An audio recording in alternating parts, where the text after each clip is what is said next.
Welcome अमर sir YouTube channel, इस पर आप सबों का स्वागत है। आज मैं SBI क्लर्क मेन एग्ज़ाम के लिए पूरा स्टडी प्लान लेकर के आया हूँ। इस डिजिटल बोर्ड में मैंने एक एक बात को लिखा है और उन सब को डिटेल में एक्सप्लेन करने का इरादा है। एग्ज़ाम्स लगभग हो चुके हैं, आपके पास 45 डेज़ का टाइम है। मेन एग्ज़ाम के लिए ये 45 डेज कम नहीं हैं। जिन्होंने प्री एग्ज़ाम दिया है वो एक हद तक प्रिपरेशन कर चुके हैं और उन्हें ही मेन एग्ज़ाम भी देना है। अगर आप इस रोड मैप को फॉलो करते हैं तो पूरे एग्ज़ाम स्ट्रक्चर में आप बहुत अच्छा अपने आप को पाएंगे और एक अच्छा प्रिपरेशन हो सकता है, आपको सक्सेस मिल सकता है। तो आज का वीडियो इसी बात को समर्पित है और मेरे स्टूडेंट को सक्सेस दिलाएगा। एक एक करके मैं चलता हूँ, आगे बढ़ता हूँ।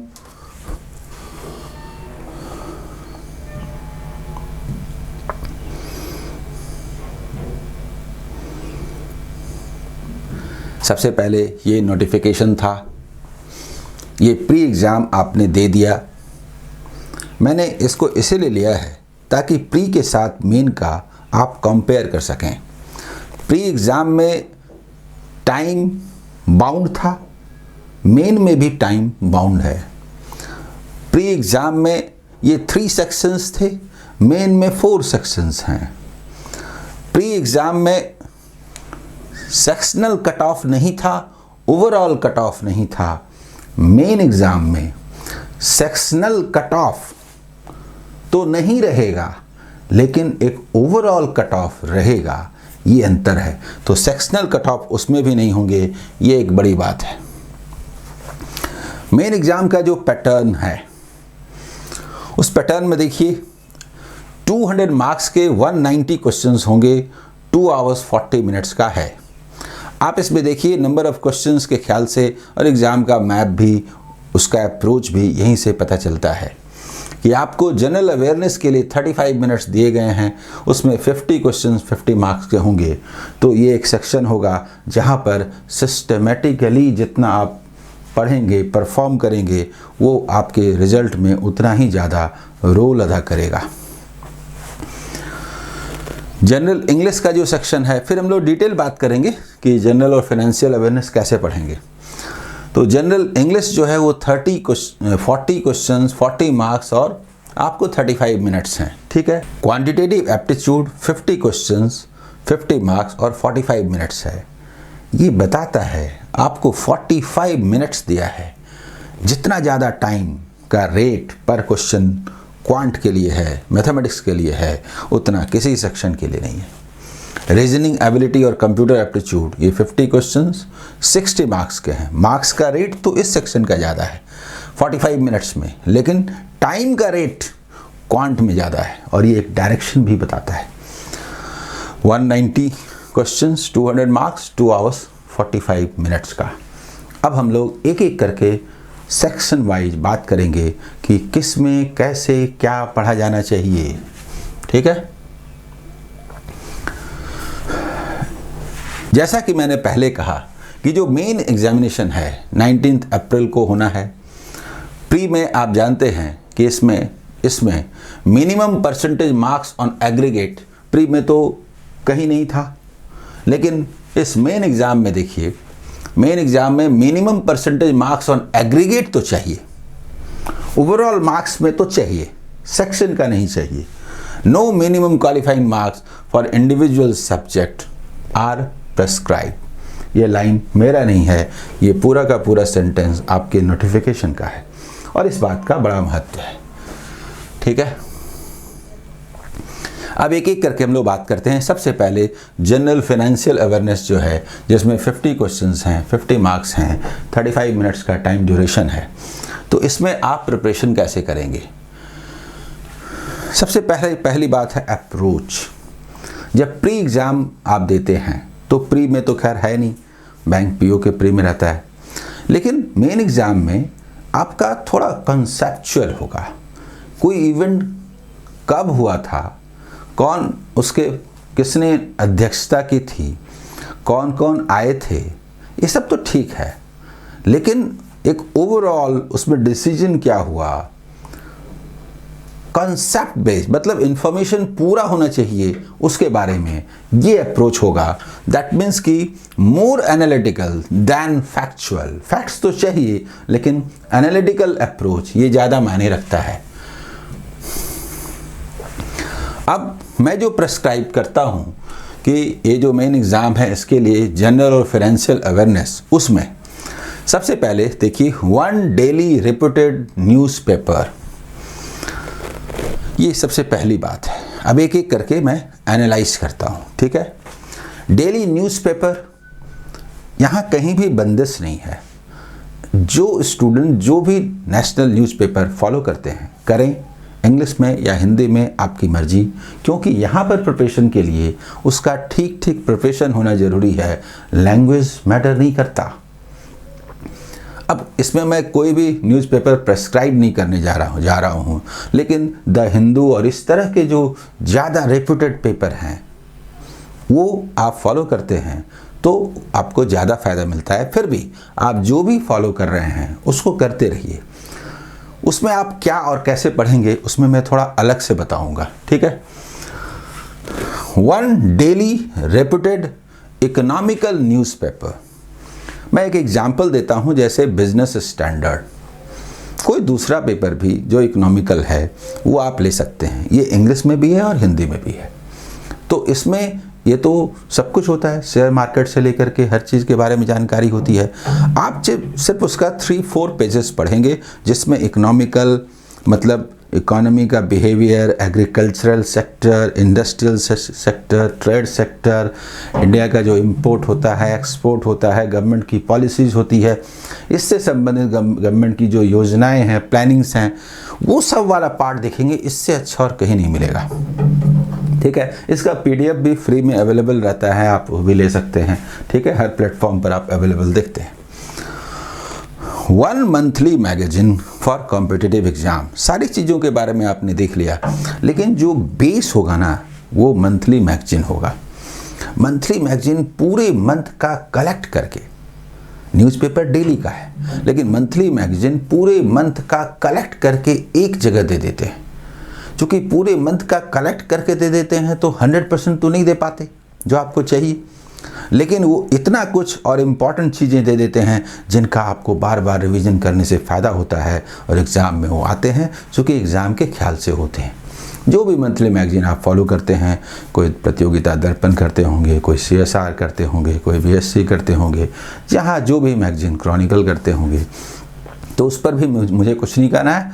वन रेप्यूटेड मंथली मैगजीन, हाँ ये ज़रूर कहना है कि मंथली मैगजीन आधार होंगे। मंथली मैगजीन में क्या करना है तो पॉलिटिकल मतलब राजनीतिक, राष्ट्रीय, अंतर्राष्ट्रीय, ये 2-3 पेज में होता है, 2 और 3 पेजेस में।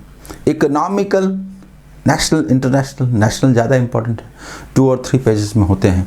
और इसके बारे में शॉर्ट के अलावा एनालिटिकल होता है, करीब करीब 50 वर्ड्स, 60 वर्ड्स, 100 वर्ड्स में इसमें लिखा हुआ होता है। मेन एग्ज़ाम के लिए ये ज़्यादा इंपॉर्टेंट है, प्री एग्ज़ाम के लिए फैक्चुअल वाला ज़्यादा इंपॉर्टेंट होता है, ये अंतर होता है। खैर मैं बार बार कह रहा हूँ, अगर SBI PO का एग्ज़ाम हो तो एक अलग बात है, लेकिन ये तो मेन एग्ज़ाम है और SBI PO में भी और दूसरे जगह भी प्री में तो है नहीं, तो आपके पास तो मेन ही एग्ज़ाम है। तो एनालिटिकल अप्रोच के साथ आपको चलना है, ठीक है। हाँ, उसमें आपका एक स्पोर्ट्स पार्ट होता है, उस पर भी ध्यान देने का है। इसके बाद वन नेशनल न्यूज़ चैनल, तो ये सभी लोग फॉलो करते हैं, वो आप करते रहें, रोज़ न्यूज़ ज़रूर सुने। उसमें DD न्यूज़ सुनते हैं तो इससे अच्छा कुछ नहीं है एग्ज़ाम के ख्याल से। One national economical news channel, इसको मैं बड़ा जोर दे रहा हूँ। नेशनल इकोनॉमिकल न्यूज़ चैनल और जो इकोनॉमिकल न्यूज़ पेपर है, ये दोनों आपको दूसरों से आगे ले जाते हैं। फॉर एग्ज़ाम्पल जैसे जी बिजनेस और CNBC आवाज़, इसका इंग्लिश हिंदी दोनों वर्जन अवेलेबल रहता है। इसमें से जो भी आपको अवेलेबल है उसको फॉलो कीजिए। उसमें शेयर मार्केट में रोज़ उतार चढ़ाव हो रहा है वो नहीं देखना है, अप्स डाउन्स हो रहे हैं वो नहीं देखना है, आपको देखना है ठीक है शेयर मार्केट में क्यों आज दिन भर में अप आया, क्यों डाउन आया, वो एक लाइन देखना है, वन लाइन। लेकिन आपको देखना है कि इकोनॉमी के किस सेक्टर में क्या चेंजेज आ रहे हैं जिस पर उसके वहाँ पर एनालिस्ट एनालाइज करते हैं। इंटरनेशनल इकोनॉमिकल सीन कैसे बदल रहा है, गवर्नमेंट की क्या पॉलिसीज हैं, आरबीआई क्या सोच रही है, इंडस्ट्रियल सेक्टर क्या सोच रहा है, एग्रीकल्चर सेक्टर के लिए क्या योजनाएं बन रही हैं, पहले से वहाँ पर एनालिस्ट चीज़ों को बता देते हैं, एनालाइज कर देते हैं, एक्सपेक्ट करते हैं। तो ये आपको नेचुरल वे में चीज़ों को अंदर डाल देता है, आपको पता तक नहीं चलता और आप पूरी तरह से तैयार हो जाते हैं। तब जब आप मंथली मैगजीन या फिर डेली मैगजीन पढ़ते हैं तो वो सब आपको नेचुरल लगता है। ठीक है, ये सब मिल करके एक लंबे समय में आपको अच्छा प्रिपरेशन कराते हैं। और चूंकि 45 डेज़ का टाइम है लगभग मेन एग्ज़ाम के लिए, तो ये सारा काम अभी भी आप आराम से कर सकते हैं। तो मुझे उम्मीद है कि जो जनरल अवेयरनेस वाला सेक्शन है इसमें आप बहुत अच्छा परफॉर्म करेंगे और ये आपको लीड दिलाएगा दूसरों के ऊपर। अब चलिए हम लोग दूसरे सेक्शन की ओर चलते हैं। अच्छा, इस सेक्शन में मैंने अलग से जोर दिया है, जो फर्स्ट पॉइंट था ना कि वन डेली रेप्यूटेड न्यूज़पेपर, इसमें क्या क्या पढ़ना है। देखिए, सबसे पहले जो न्यूज़पेपर होता है उसका फ्रंट पेज है। फ्रंट पेज बहुत इंपॉर्टेंट है। उसमें जो सबसे ज़्यादा जनरली पॉलिटिकल होता है, नेशनल होता है, इंटरनेशनल भी हो सकता है, इकोनॉमिकल भी हो सकता है, अगर बहुत ज़्यादा इंपॉर्टेंट है तो वो आपको बता देता है। तो रोज़ का जो मेन न्यूज़ है वो आपको समझ में आता है फ्रंट पेज में। दूसरा होता है उसका स्पोर्ट्स पेज, जिसमें दुनिया भर में, देश में जो स्पोर्ट्स के एरिया में जो चेंजेस हुए हैं, मतलब जो कप्स ट्रॉफीज़ जीते हैं खास करके इंडिया ने, वो बहुत मायने रखता है। इसके बाद आप इसमें पॉलिटिकल एक्टिविटी तो समझ गए पहले वाले में। Economical channel last, second last और किसी किसी न्यूज़पेपर में थर्ड या फोर्थ लास्ट में इकोनॉमिकल पेज होता है। वो इकोनॉमिकल पेज नेशनल जो रेप्यूटेड न्यूज़ चैनल है, न्यूज़पेपर है, उसका सबसे इम्पॉर्टेंट पार्ट है आपके एग्ज़ाम के पॉइंट ऑफ व्यू से। ये वाला जो सेक्शन है ये वाला जो सेक्शन है, इकोनॉमिकल वाला जो पार्ट है, इकोनॉमिकल वाला जो पार्ट है, ये इकोनॉमिकल वाला जो पार्ट है। ठीक है,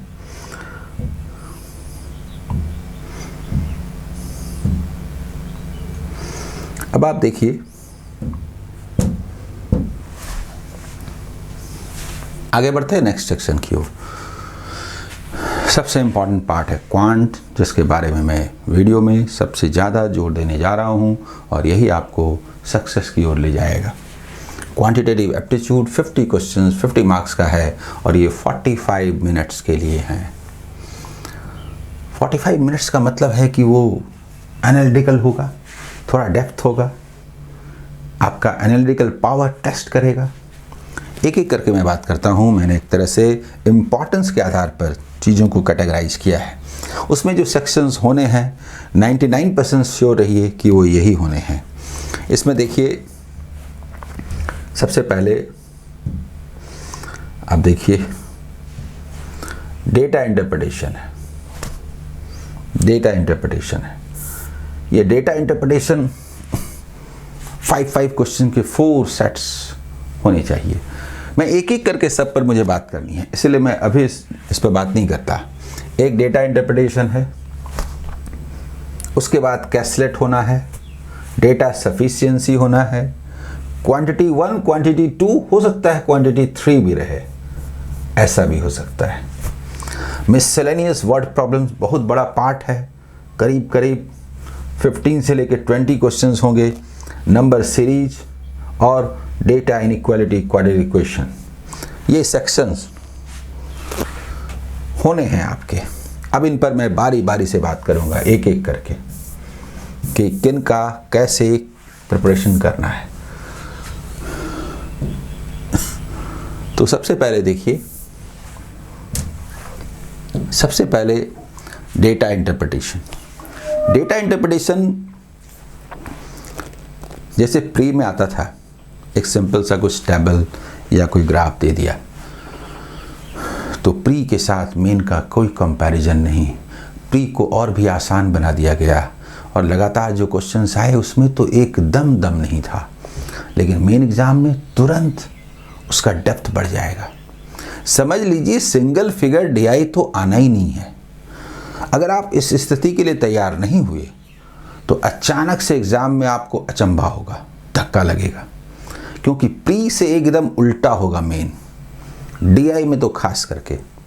इसका डेटा इंटरप्रिटेशन डबल फिगर होंगे। डबल फिगर मतलब एक पाई diagram with table, with line diagram, with bar diagram, double pi diagram, ऐसे करके होंगे।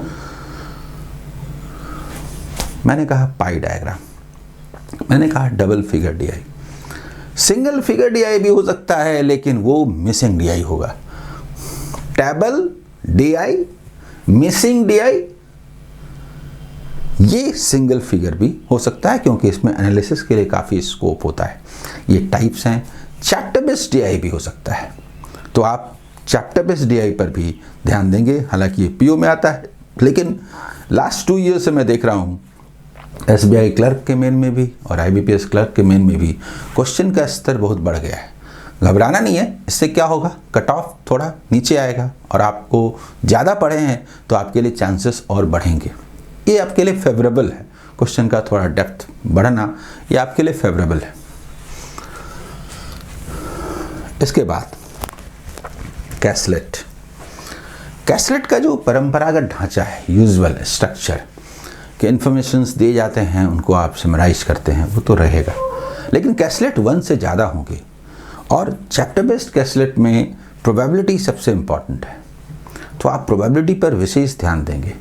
लेकिन कुछ अलग ढंग से कैसलेट आया था, उसमें चैप्टर बेस्ड कैसलेट कहानी बना करके था। उसमें 5 चैप्टर्स के 6 क्वेश्चंस थे लास्ट ईयर। तो चैप्टर बेस्ड कैसलेट्स आएंगे, चिंता की बात नहीं है, कैसलेट सॉल्व करने के लिए आना चाहिए। उसके बाद जिनका चैप्टर पर कमांड होगा वो कैसलेट के ऐसे क्वेश्चंस में भी बहुत अच्छा करेंगे। Data sufficiency. डेटा सफिशिएंसी में डबल स्टेटमेंट डेटा सफिशिएंसी आते रहे हैं, लेकिन अब जो प्रवृत्ति है वो 3 स्टेटमेंट का है।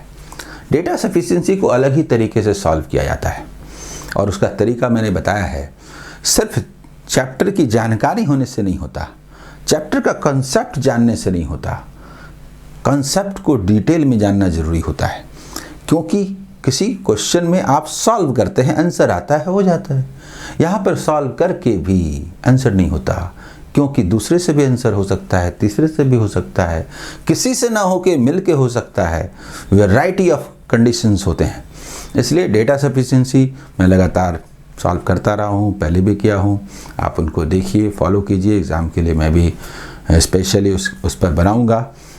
डेटा सफिशिएंसी में रियल टेस्ट होता है कि किस स्टूडेंट ने कितना पढ़ा है, क्योंकि पूरे चैप्टर का जो कंसेप्ट है वो उसमें पूछ लिया जाता है। इसमें शॉर्टकट नहीं चलता। शॉर्टकट मतलब पढ़ाई का शॉर्टकट नहीं चलता, सॉल्व करने का शॉर्टकट तो चलता ही है। मैंने तो कई चैप्टर में बताया है, सिंपल और कंपाउंड इंटरेस्ट के लिए मैंने स्पेशल बनाया, जिसमें कहा बस वेरिएबल्स देख लीजिए। 3 वेरिएबल्स मालूम है, उसके सारे वेरिएबल्स निकल जाएंगे। नहीं मालूम है, नहीं निकलेंगे। 3 कहाँ से मालूम होगा, देखिए स्टेटमेंट 1 2 3 कहाँ से हो सकता है। 1 स्टेटमेंट क्वेश्चन में दे दिया है, 2 स्टेटमेंट देख लीजिए, बस बस बस। अगर एक स्टेटमेंट में अलग अलग दिया है तो any 2 are sufficient to give the answer, ऐसे करके मैंने बताया हुआ है। कुछ भी निकालिए। तो ये चैप्टर आपको लीड दिलाने वाला है दूसरों के ऊपर।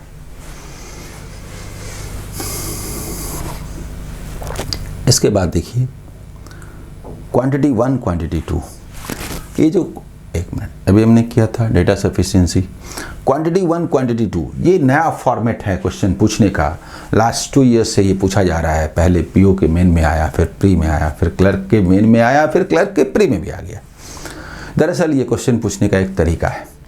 स्टेटमेंट एक क्वेश्चन पूछा है, स्टेटमेंट 1 दिया, 2 दिया, और एक तरह से आप डेटा इनइक्वालिटी जो पढ़ते हैं उसी को उसी शेप में मिससेलेनियस वर्ड प्रॉब्लम्स को पूछने का तरीका है। एक तरह से मिससेलेनियस वर्ड प्रॉब्लम्स और वर्ड प्रॉब्लम्स और डेटा इनइक्वालिटी दोनों को मिला दीजिए तो क्वांटिटी 1 क्वांटिटी 2 बनता है। 1 से मिलेगा, 2 से मिलेगा, दोनों से मिलेगा, दोनों से मिल के भी नहीं मिलेगा, ETC डिफरेंट कंडीशंस। हाँ, आपको 2 बार सॉल्व करने होते हैं, पर यहाँ भी एक बात, हम सॉल्व क्यों करें, हमें तो सिर्फ रिलेशन निकालना है, इसलिए इसका टेक्निक मायने रखता है। मैंने जितना भी काम किया है उसमें से कुछ भी आप देखेंगे तो आपको समझ में आ जाएगा। मिसलेनियस वर्ड प्रॉब्लम्स, ये एक ऐसा सेक्शन है जहाँ पर स्टूडेंट को डर लगता है और 50 में 20 क्वेश्चंस के आसपास इससे आने हैं। संभव है 5 क्वांटिटी 1 क्वांटिटी 2 आ जाए तो 15 इससे आए, पर ये 15 या 20 क्वेश्चंस डिसाइड करते हैं, क्योंकि ये पूरा सेक्शन अगर गड़बड़ होगा तो फिर एग्ज़ाम पर, उसके परफॉर्मेंस पर बुरा असर पड़ेगा। चैप्टर के क्वेश्चंस हैं, हर स्टूडेंट का वीक पॉइंट होता है, स्ट्रांग पॉइंट भी होता है। जो स्ट्रांग पॉइंट है उसके मुताबिक स्ट्रांग कॉन्सेप्ट वाले चैप्टर्स को तो बनाएंगे ही, इसलिए चिंता की कोई बात नहीं है। जहाँ पर वीकनेस है, अभी आपके पास 45 डेज है, आराम से कर सकते हैं। मैं उसी लेवल का, मैं लाइव क्लासेस भी ले रहा हूँ, वीडियोस भी दे रहा हूँ, इसलिए आपको मज़ा आएगा। ये रियल टेस्ट है, यहाँ पर मेहनत कीजिए, ये आपको बहुत आगे ले जाएगा। चैप्टर्स का नाम मैं नहीं लेता क्योंकि कोई भी चैप्टर छूटेगा नहीं, इसीलिए किसी चैप्टर को छोड़ने का सवाल नहीं है। जितने भी चैप्टर्स की बात मैं करता आ रहा हूँ सब पढ़ना जरूरी है। 45 डेज है, अभी मैं कोई चैप्टर छोड़ने के बारे में नहीं कहूँगा। एग्ज़ाम से 10 डेज पहले जब मैं वीडियो जारी करूँगा तब बोलूँगा कि अब तक जो चैप्टर आपने नहीं पढ़े वो अब मत पढ़िएगा, लेकिन आज की तारीख में कोई चैप्टर छोड़ना नहीं है। नंबर सीरीज अच्छे लेवल के आते हैं, रॉन्ग नंबर सीरीज आने का ज़्यादा चांस होता है, लेकिन मेरा स्लोप मेथड अल्टीमेट है। उसको जो लोग फॉलो करते हैं उन्हें बहुत अच्छा लगता है, वो उसका स्ट्रॉन्ग साइड भी उनका हो गया है। तो इसमें आप 5 के 5 क्वेश्चन सॉल्व करेंगे डेफिनेटली। और डेटा इनइक्वालिटी ये तो आप जानते हैं, क्वाड्रेटिक इक्वेशंस ये मैंने इतने कराए हैं, आप सबों का कमांड हो चुका है। 5 क्वेश्चन आएंगे और आप 5 क्वेश्चन बना पाएंगे। फिर भी मैं कहूँगा कि ये मेन एग्ज़ाम है, इसमें कहीं ना कहीं टेस्ट होगा 5 क्वेश्चन में, 1 या 2 क्वेश्चन में, जहाँ पर आपको रियल में नॉलेज है कि नहीं, कंसेप्ट है कि नहीं, वो टेस्ट होगा। कुल मिलाकर के ये आपके स्कोर को आगे बढ़ाएगा। अब ये हो गया, इसके बाद हाँ आगे देखिए, जनरल इंग्लिश का जो पार्ट है। इंग्लिश एक ऐसा सेक्शन है जो हिंदी मीडियम और इंग्लिश मीडियम स्टूडेंट्स में काफ़ी बड़ा डिफरेंस पैदा करता है। दोनों के लिए जो इंग्लिश मीडियम स्टूडेंट्स हैं उनको इसका फ़ायदा उठाना चाहिए, अच्छा परफॉर्म करके लीड लेना चाहिए, और जो दूसरे सेक्शन में उनसे गलतियां होंगी, छूटेगा, अच्छा परफॉर्मेंस नहीं रहेगा, वहाँ पर ये मेकअप करेगा, और अगर अच्छा परफॉर्मेंस रहेगा तो ये आपको ऊपर रैंकिंग मिले जाएगा, आपके सक्सेस को श्योर करेगा। इसलिए इंग्लिश मीडियम के लिए तो स्कोर करने का एरिया है। हिंदी मीडियम में भी जिनकी इंग्लिश स्ट्रांग है उनके लिए तो एक अच्छा साइड है, लेकिन जिनकी इंग्लिश वीक है उन्हें अक्सर प्रॉब्लम होता है। उनसे मैं ये कहूँगा, डरिए नहीं, सेक्शनल कट ऑफ है नहीं, इंग्लिश में आप जितना भी परफॉर्म कीजिएगा प्लस है। तो ग्रामर सेक्शन को स्ट्रांग बनाइए, इंग्लिश कॉम्प्रिहेंशन पर ध्यान दीजिए, और ज़्यादा से ज़्यादा इंग्लिश का जो पैसेज है उसका रीडिंग कीजिए। यानी इंग्लिश न्यूज़पेपर को रोज़ अगर आप देखते हैं और इंग्लिश न्यूज़ चैनल सुनते हैं तो आप धीरे धीरे इंग्लिश में कंफर्टेबल होते चले जाएंगे, और ग्रामर ठीक रहेगा तो आप क्लोज टेस्ट से लेकर के, पैसेज से लेकर के, सिनोनिम्स एंटोनिम से लेकर के ग्रामर तक, यानी ओवरऑल आप एक अच्छा परफॉर्म कर पाएंगे। इसमें आप उन्हीं चीज़ों को महत्व दें, इंपॉर्टेंस दें जो आप पहले से करते चले आ रहे हैं। वो ग्रामर बुक जिसको आपने बचपन से पढ़ा है वो लीजिए, प्रीवियस ईयर्स के क्वेश्चंस बनाइए, कुछ क्वेश्चन वर्ड नोट कीजिए, उनके मीनिंग देखिए। रोज़ करते करते आपका एक भंडार बनेगा, स्टॉक बनेगा, और आप इंग्लिश में उससे अच्छा परफॉर्म कर पाएंगे जितना कि आप सोचते थे। उसी तरह से रीजनिंग और कंप्यूटर एप्टीट्यूड है। रीजनिंग में मैं बार बार देख रहा हूँ 2 पार्ट है, हालांकि प्री से मेन की ओर एनालिटिकल पार्ट पर ज़्यादा जोर होता है, और पजल्स प्री में भी आपको प्रॉब्लम क्रिएट करते थे, मेन में भी करते हैं, लेकिन मेन एग्ज़ाम में बिना पजल को सॉल्व किए हुए सक्सेस मिलना मुश्किल है। तो आप पजल्स में वैरायटी होती है, पजल से डरना नहीं है। जिनका स्ट्रांग साइड है ठीक है, जिनका वीक है उनसे भी कहना है कि जो सिटिंग अरेंजमेंट होता है, चाहे वो सर्कुलर हो, हॉरिजॉन्टल हो, आमने सामने हो, वर्टिकल हो, ये वाला आसान पार्ट होता है। ब्लड रिलेशन और मिक्स्ड होता है, उसमें कहीं दिक्कत होती है, सिंपल जिन्होंने कम पढ़ा है रीजनिंग उनको। तो जो वीक एरिया है, अगर वो आपसे नहीं हो रहा है तो आप सीखने का प्रयास अभी कर सकते हैं, क्योंकि 45 डेज है, या फिर उसको इग्नोर भी कर सकते हैं। सबसे पहले उसमें जो आपसे होता है उसको कीजिए, जहाँ तक आप कर सकते हैं वहाँ तक कीजिए। सेक्शनल कट ऑफ है नहीं, दूसरे एरिया में आप बढ़िया परफॉर्म करेंगे। तो रीजनिंग में अगर कुछ कमजोरी भी रहती है तो कोई बात नहीं। तो बताइए, अभी से आपको लग जाना है। सबसे इम्पॉर्टेंट बात है आपका अप्रोच और एटीट्यूड। मैं पहले ये कहता हूँ कि आज की तारीख में जब आप प्रिपरेशन शुरू कर रहे हैं मेन एग्ज़ाम के लिए, तो 45 डेज हैं। कोई कह सकता है कि ये ज़्यादा नहीं है, पर मैं ये कहूँगा कि ये कम नहीं है। 45 डेज में प्री का प्रिपरेशन किया हुआ स्टूडेंट जो प्री पास करके मेन देने जा रहा हो, उसके पास सफिशिएंट टाइम है। तो मुझे पूरी उम्मीद है कि इस एग्ज़ाम के लिए आप पूरे मन से लग जाएंगे। यदि आपका कंसंट्रेशन रहता है तो ये 45 डेज आपको सक्सेस दिलाएगा। मैं आपके साथ हूँ। All the best.